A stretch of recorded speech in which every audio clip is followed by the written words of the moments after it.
ideal gas law with changing conditions.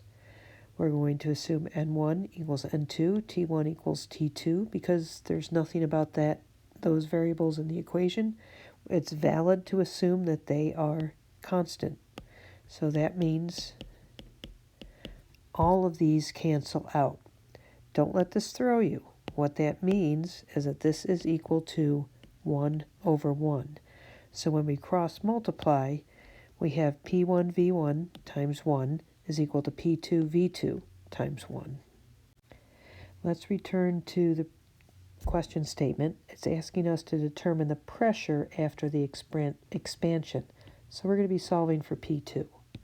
We substitute in our values, being careful to keep 1 and 2 straight. We see liters cancel out. Our final unit is atmospheres, which is good because we want pressure, and we're done.